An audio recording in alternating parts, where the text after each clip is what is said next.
Friends, staircase को design आज हम देखेंगे। स्टेयरकेस डिज़ाइन करना मैनुअली काफ़ी लॉन्ग टाइम लगता है, बट इसीलिए ये एक्सेल शीट जनरेट करी है जिसमें आप सिंपली अपना डाटा डालोगे, उससे आपको ये सारी चीज़ें कैलकुलेट होकर आ जाएंगी। ठीक है, और वेट आ जाएगा, टोटल लोड आ जाएगा उसका कैलकुलेट होके, डिज़ाइन हो जाएगा। ठीक है, डिज़ाइन कैलकुलेशन इसमें कर रखी है। मेन रीइंफोर्समेंट निकल के आ जाएगा, distribution, steel, shear check, deflection, इसमें सब चीज़ हो जाएगा। ठीक है, तो डिज़ाइन पॉइंट ऑफ व्यू से ये बहुत इंपॉर्टेंट वीडियो है, इसे आप लास्ट तक देखिए और इसे ईजिली समझिए। और जिसे भी ये एक्सेल शीट चाहिए तो प्लीज़ कमेंट करिए, मैं उसे डाउनलोड लिंक प्रोवाइड कर दूंगा जिससे कि आप इजीली डाउनलोड कर सकें और स्टेयरकेस को इजीली डिज़ाइन कर सकें। So keep watching. Last video में हमने देखा था कि स्टेयरकेस अगर डिज़ाइन करना है तो उसके राइजर ट्रेड कितने आएंगे, height of the each flight कितनी होगी, विड्थ ऑफ ईच फ्लाइट कितनी होगी, ये हम कैसे निकालेंगे, बेस स्लैब का टोटल लोड कितना निकालेंगे जो कि इन बीम में ट्रांसफ़र होगा। ठीक है, और स्टेप्स का लोड कैसे ट्रांसफ़र होगा। ठीक है, लास्ट वीडियो में हमने ये सारा डिस्क्राइब किया था। जिसने भी वो लास्ट वीडियो नहीं देखी है प्लीज़ उस वीडियो को वॉच करें, जिससे आपको पता लग जाएगा कि हम स्टेयरकेस का लोड कैसे निकालते हैं, उसमें राइज़र और ट्रेड कैसे निकालते हैं।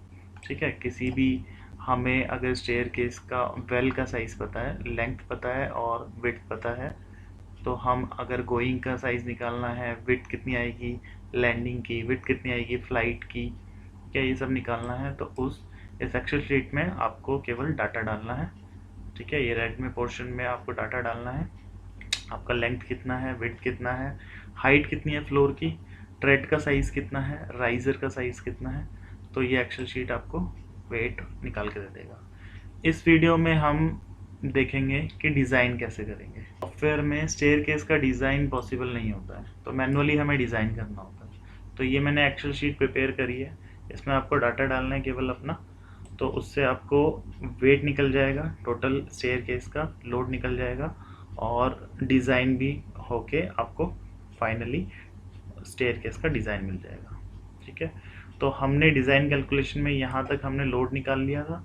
इस लोड को हम इस तरीके से जैसे बीम में डिस्ट्रीब्यूट करते हैं, इस तरीके से हम इसे डिस्ट्रीब्यूट करेंगे। ठीक है, तो ये लैंडिंग का लोड आएगा और ये फ्लाइट का लोड आएगा। ठीक है, तो लैंडिंग का लोड हमने कितना निकाला था, यहाँ पे फ्लाइट का लोड आया था टोटल फैक्टर्ड लोड, डिज़ाइन के लिए हमेशा फैक्टर्ड लोड लेते हैं, 21.05 किलोन्यूटन पर मीटर, और लैंडिंग के लिए लोड आया था 16.58 किलोन्यूटन पर मीटर। ठीक है, तो अगर एक फ़्लाइट ले रहे हैं हम कोई सी भी, तो इसमें 2 लैंडिंग होगी, ये लैंडिंग और ये फ़्लाइट होगी। तो ये लोड हमने इस तरीके से डिस्ट्रीब्यूट कर दिया। ये हमें पता ही है, हमने लास्ट वीडियो में निकाला था कि इसका विड्थ कितना आएगा, लैंडिंग का, गोइंग का विड्थ कितना आएगा। तो जो टोटल रिएक्शंस आएंगी वो हमारी इस बीम पे ट्रांसफ़र हो जाएगी। ठीक है, तो सिंपली हमें कुछ नहीं करना है, जैसे हम बीम के रिएक्शंस निकालते हैं, इस ए के अबाउट मूवमेंट ले लेंगे। ठीक है, तो इसको कैलकुलेट करेंगे, टोटल जो कैलकुलेट करेंगे तो हमारा इस एक्सेल शीट के फॉर्मूला लगा हुआ है, तो यहाँ पे ये हमारा आ जाएगा 42.33 kilonewton. Reaction on supports R A and R B. Maximum bending moment कहाँ होगा, मैक्सिमम बेंडिंग मोमेंट होगा, हमें डिज़ाइन पार्ट में बेंडिंग मोमेंट निकालना होता है और शेयर फोर्स निकालना होता है। ठीक है, तो मैक्सिमम बेंडिंग मोमेंट कहाँ होगा, सेंटर ऑफ द सपोर्ट। तो इसके अकॉर्डिंग हम यहाँ पे अगर बेंडिंग मोमेंट निकालें तो इसके अबाउट मोमेंट ले लो, तो यहाँ पे मैक्सिमम बेंडिंग मोमेंट निकल जाएगा, तो जो कि आया हमारा 50.45 किलो न्यूटन मीटर। अब हम अपना क्या डेप्थ के लिए चेक करेंगे कि जो हमने डेप्थ प्रोवाइड करी है इसमें 210 180 mm जो हमने डेप्थ प्रोवाइड करी है वो ठीक है, अलाउबल है कि नहीं। ठीक है, तो MU लिमिटिंग ये जो आया है 50.45 किलो न्यूटन पर मीटर, इसे न्यूटन mm में करने के लिए 10 की पावर 6 से मल्टीप्लाई कर देंगे। ठीक है। तो FI हमें ये डाटा है, FI 415 है, FCK 25 न्यूटन पर mm² ले रखा है। B जो है विड्थ 1000 mm, जनरली 1000 mm के लिए हम करते हैं डिज़ाइन। D रिक्वायर्ड, अब D रिक्वायर्ड कैसे निकलेगा? D required MU limiting divided by 0.138 FCK B, उसका अंडर रूट। ठीक है, यहाँ पे फॉर्मूला लिखा है 121 mm आया। D प्रोवाइडेड, हमने प्रोवाइड क्या किया? D यहाँ पे 180 हमने प्रोवाइड करी है। तो अगर प्रोवाइडेड इससे ज़्यादा है तो हैंस ओके, यहाँ पे फॉर्मूला लगा है if D required is less than D provided hence okay. अगर नहीं है तो इंक्रीज द डेप्थ लिखा आ जाएगा, यहाँ पे लिखा आ जाएगा इंक्रीज द डेप्थ, डेप्थ को इंक्रीज करिए। तो यानी हमारी डेप्थ ओके है। अब मेन रीइंफोर्समेंट निकालेंगे। मेन रीइंफोर्समेंट में हमें MU हमने निकाल ही लिया है, ये मैक्सिमम बेंडिंग मोमेंट सेंटर पे आया, उसके लिए हम डिज़ाइन करेंगे। तो यहाँ पे हमने ये वैल्यू लिख ली 50.45 किलो न्यूटन पर मीटर। ठीक है, PT का फॉर्मूला होता है 50 FCK/FY 1 minus square root 1 minus 4.6 MU upon FCK BD²। ठीक है, PT रिक्वायर्ड निकालने के लिए। तो ये हमने यहाँ फॉर्मूला लगा दिया, तो जो भी ये वैल्यू हो गई, ये वैल्यू ये ऊपर से ले लेगा। ठीक है, ये सारी वैल्यूज़ ले ली इसने। यहाँ पे 4.468% में आपका PT रिक्वायर्ड आ गया। अब AST रिक्वायर्ड इसने निकाला PT इंटू BD अपॉन 100, यहाँ पे फॉर्मूला लगा हुआ है। तो required AST area of steel required हो गया 842.07 mm²। एज्यूम हमने डाया 16 का किया है, आप 16 12 भी का भी कर सकते हैं। ठीक है, तो AST कितना आ गया? π/4D²। तो ये इसका AST आ गया 201। स्पेसिंग रिक्वायर्ड क्या होता है formula? AST upon AST required into 1000। तो ये स्पेसिंग आ गई 16 डाया में। अगर हम डाया लेते हैं मेन रीइंफोर्समेंट तो स्पेसिंग कितनी आएगी? 238। तो हमेशा थोड़ा सा हमें स्पेसिंग कम प्रोवाइड करनी होती है, तो 230 हमने mm प्रोवाइड करी है। तो AST प्रोवाइडेड कितना आ गया यहाँ पे? 873.74। ठीक है, तो हमेशा AST रिक्वायर्ड से AST प्रोवाइडेड ज़्यादा होना चाहिए। तो हमने यह निकाल लिया provide 16 mm dia bar at the rate 230 mm centre to centre. ठीक है, अब डिस्ट्रीब्यूशन बार, अगर HYSD बार्स है तो 0.12% BD लेते हैं। D is the total depth लेंगे यहाँ पे, तो ये हमने टोटल डेप्थ ले लिया। ठीक है, तो यहाँ पे हमने टोटल डेप्थ 210 ले लिया। ठीक है, तो यहाँ पे हमारी डिस्ट्रीब्यूशन स्टील कितनी आ गई? 252 mm² रिक्वायर्ड हो गई। हमने एज्यूम किया dia 10, AST same formula 7π/4D² 79 mm² हो गया। Spacing required same this formula 300 mm की रिक्वायर्ड है, और स्पेसिंग हमने प्रोवाइड करी है इससे थोड़ा कम 300 mm पे। तो यहाँ पे AST प्रोवाइडेड क्या हो गया? 261.67, यानी इससे थोड़ा सा ज़्यादा, AST रिक्वायर्ड से ज़्यादा। तो provide 10 mm at the rate 300 mm centre to centre. तो ये हम इस तरीके से प्रोवाइड करेंगे। ये 16 mm ये मेन रीइंफोर्समेंट हो गया, और 10 mm at the rate 300 mm centre to centre distribution steel हो गया।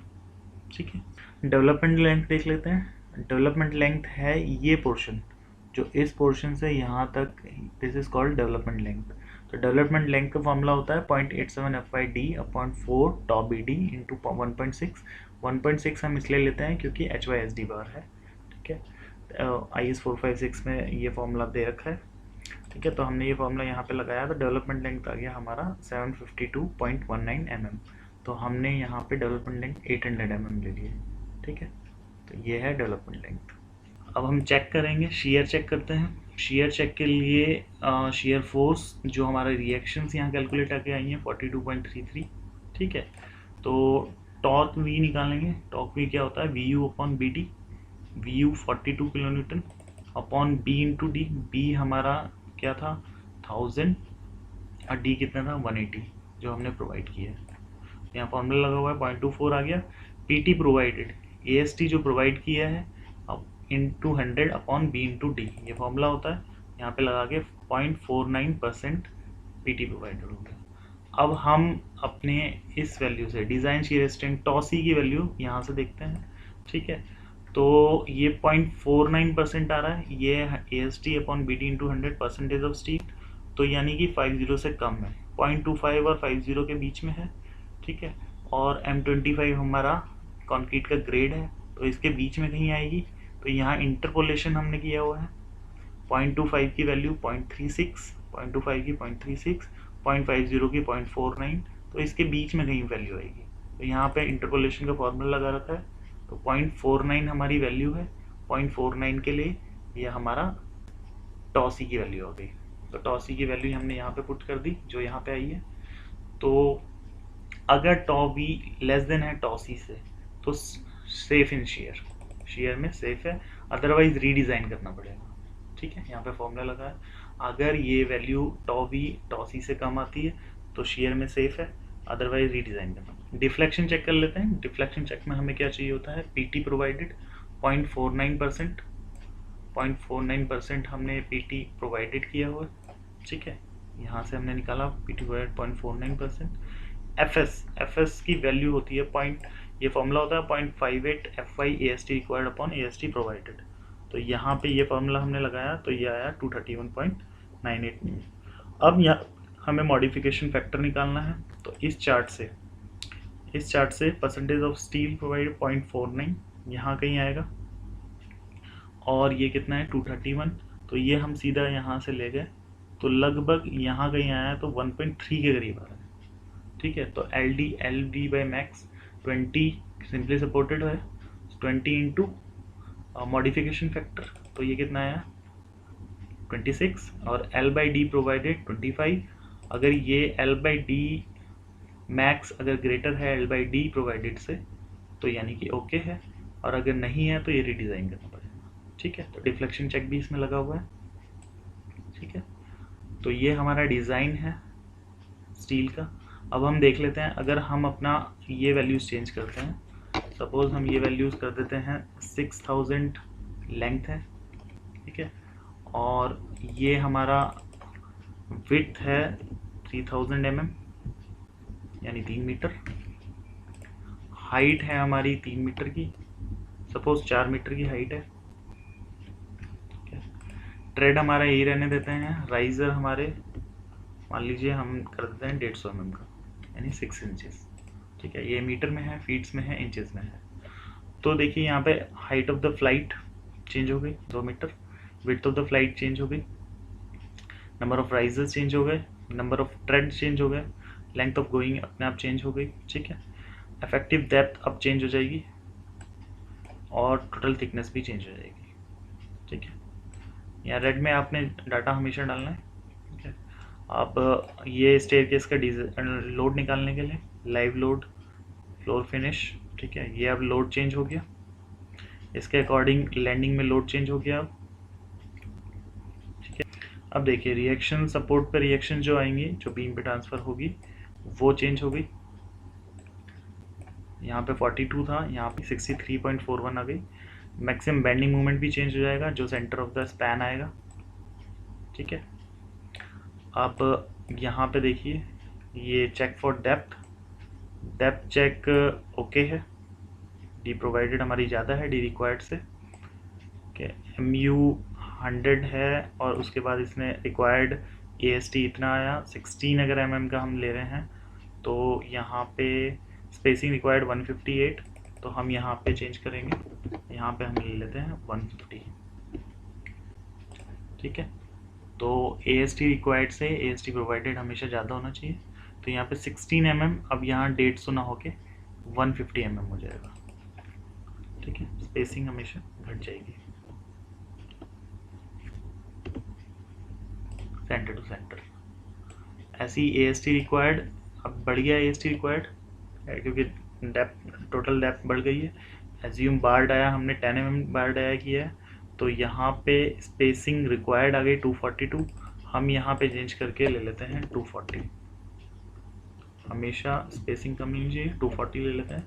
तो यहाँ पे AST प्रोवाइडेड इससे ज़्यादा हो गया, तो provided 10 mm at the rate 240,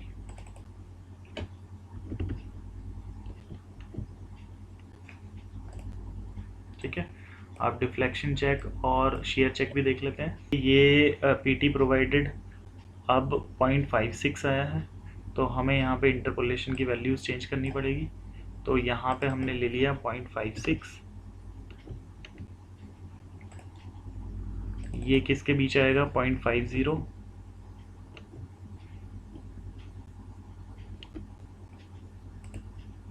और 0.75, ये आपको वैल्यूज़ चेंज करनी पड़ेगी। ठीक है, यहाँ पे हमने 0.50 पे वैल्यूज़ क्या है, 0.50 पे है 0.49 और 0.75 पे है 0.57।